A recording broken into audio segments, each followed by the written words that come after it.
So let's talk about the show. Let's talk about the reason that a lot of these people know you, love you. It's been a big part of our week. I've been watching episodes all week long. I have. None of you have changed a bit. You look the exact same. I want to know about some of the things that happened on stage, on set, on the ship where you were filming, on set. Tell me about your first kiss, your first on-screen kiss, Jill, because you started real young.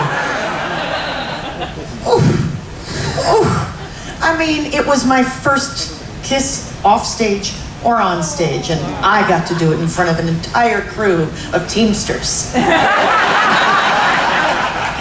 Who I loved dearly, but not necessarily wanted to kiss in front of them. It was a mortifying experience. Do you remember who it was with? Who was it with? I can't remember if it was Glenn Scarpelli or if it was Jimmy Osmond. I think it was Glenn, but I'm not sure. It probably was Glenn. And the great part is Glenn and I are still friends today, and he's gay, so I think that's my fault. At least that's what he tells me. You're so powerful. That's right.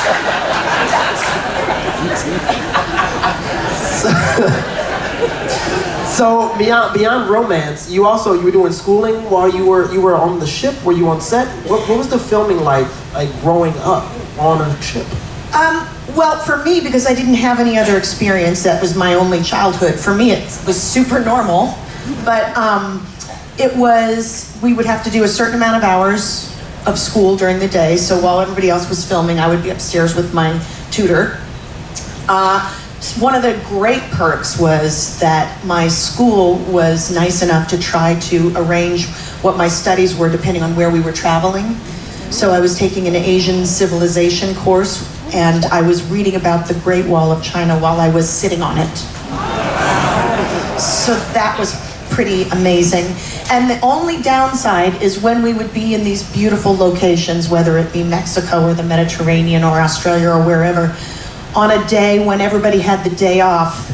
And it was when we had smaller ships, so we had portholes. We didn't have balconies back then.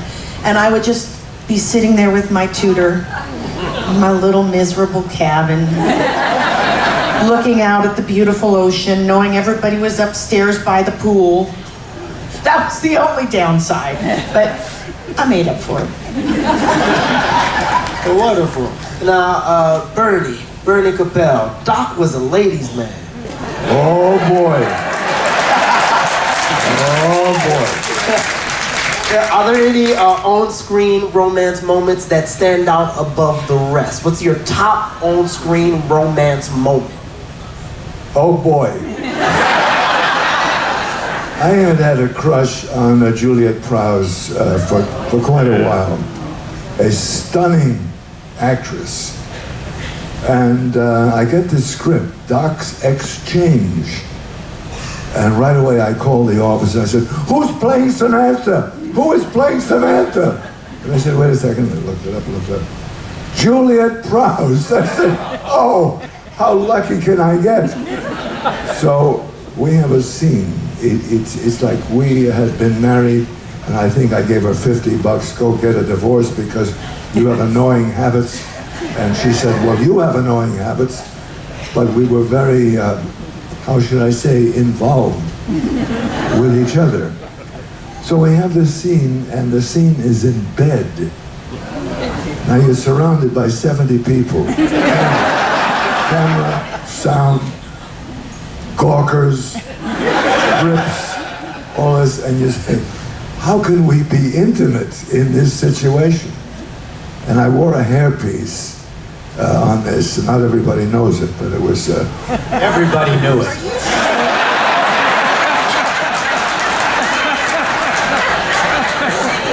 You'll get your spot. So I'm there, and I'm very concerned about the hairpiece falling off. It did not fall off. And she says, in a very quiet way, "You know, Charles Boyer had a scene like this, and with a very attractive lady, and very similar to this scene that we have right now. So he said to his beautiful leading lady, darling, if possibly during this very sexy scene, I get aroused, forgive me, please. And if possibly I don't get aroused, forgive me, please.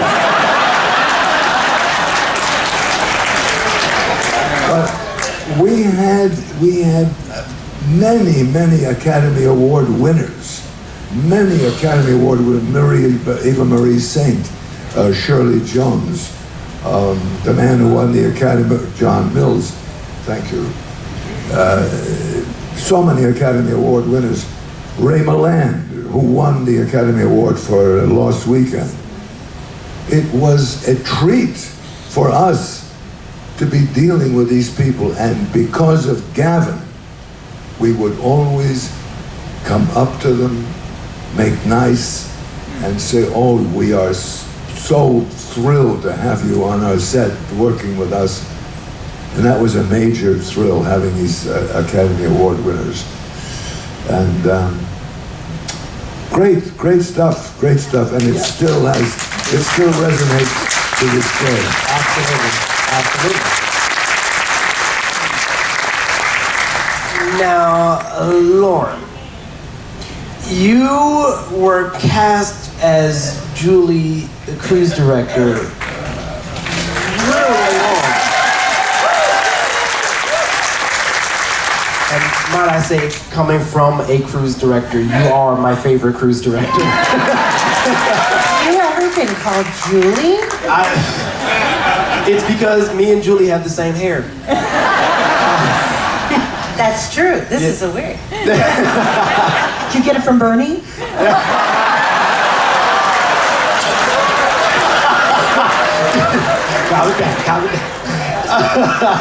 So what was it like for you for the audition process, the casting process? Because, like I said, it happened real close to the airing and the creation of the show. I was cast the night before we started filming the pilot. So I found out at 9 o'clock at night that in the morning I was coming back to change my life for the next 45 years. I didn't know that at the time, but here we are. Yeah, I was cast the night before. Gotcha. So who was cast in the original? So there were 3 pilots. So who was in the first group? Who was in the second group? None of us. The second pilot, you 3, right? Yeah. And then the third pilot, Gavin and I. And Jill, the show didn't become complete till Jill showed up in a couple episodes. And you were supposed to, and Jill, you were supposed to be just a walk-on role, like a real quick one kind of thing, yeah? I was doing another show for Aaron Spelling at the time called Friends, but not the Friends that you know, or I would be driving a much nicer car.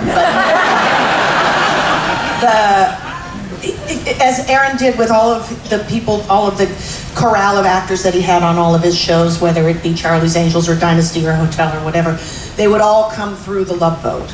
And I was just one of the lucky ones that got to do that. And I played the part of Vicky, but not as Vicky Stubing, but just as part of Vicky. And it was inferred that I might be the captain's daughter, but I had a show to go back to. But when I went back to my show, we were canceled, and so Aaron called me at home and said, would you come back? So I did.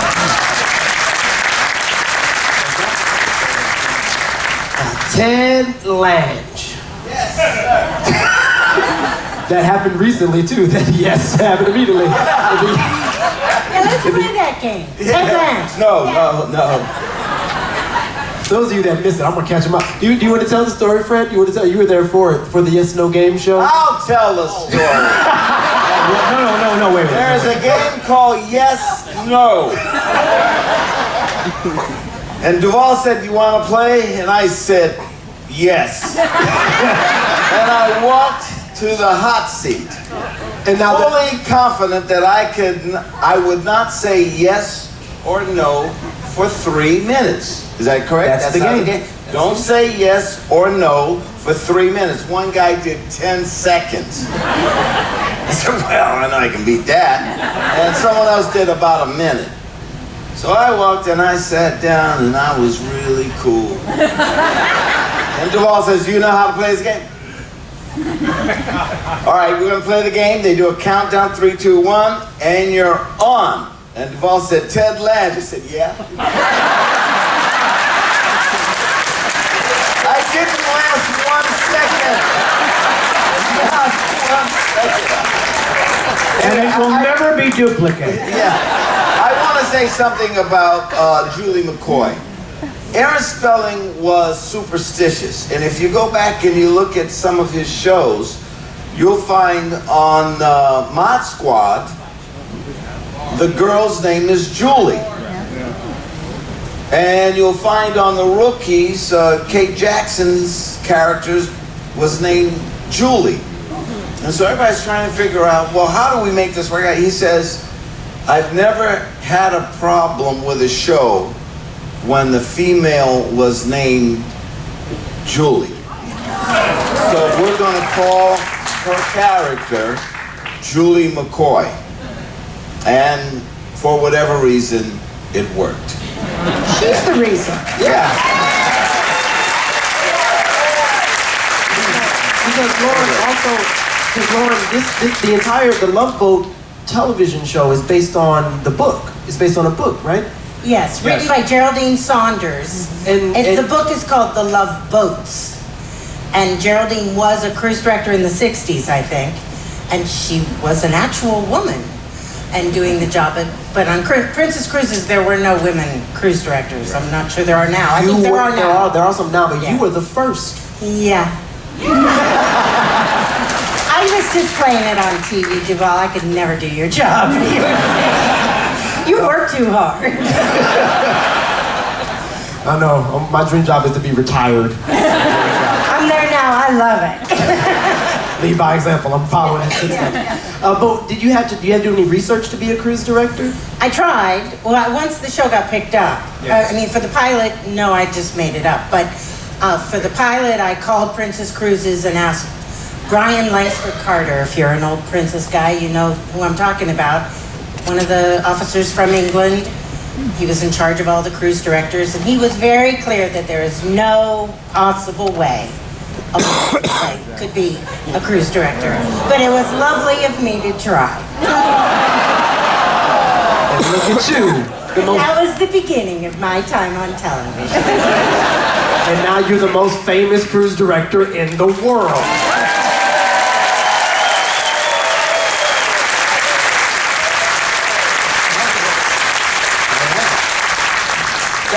Ted. Yes, sir. Ted, all right. Yes, sir. Just making sure I can still do it. Ted, you became a bartender, like an actual licensed bartender for the role to like research it and things, didn't you? Yeah, well, actually, as probably most of you know if you read anything about actors, that they're bartenders somewhere in their career, you know, between gigs, they're tending bar. I never did that. I never knew anything about tending bar. So after the first year of the show, I realized I better learn something about tending bar, because if you ever watch the first year of the series, I'm always holding a blender and pouring the drink into, because I didn't know how to pour, free pour, or any of the cut limes, cut lemons, or I knew nothing.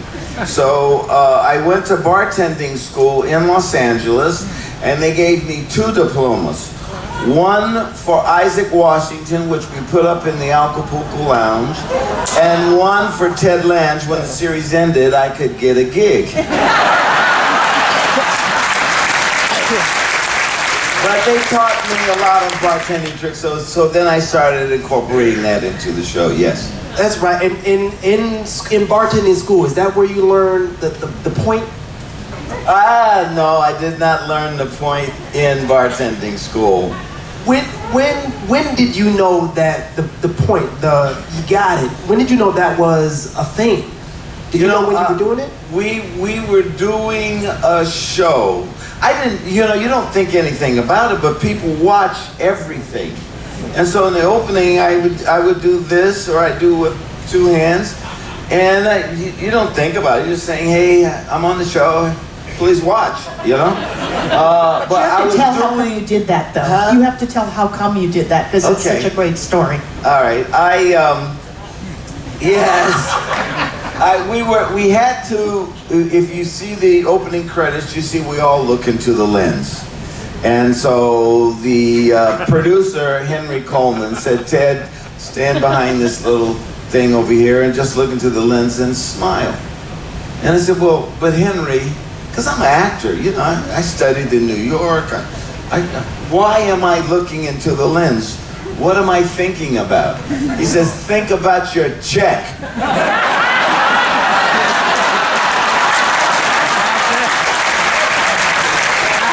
That's why I'm smiling.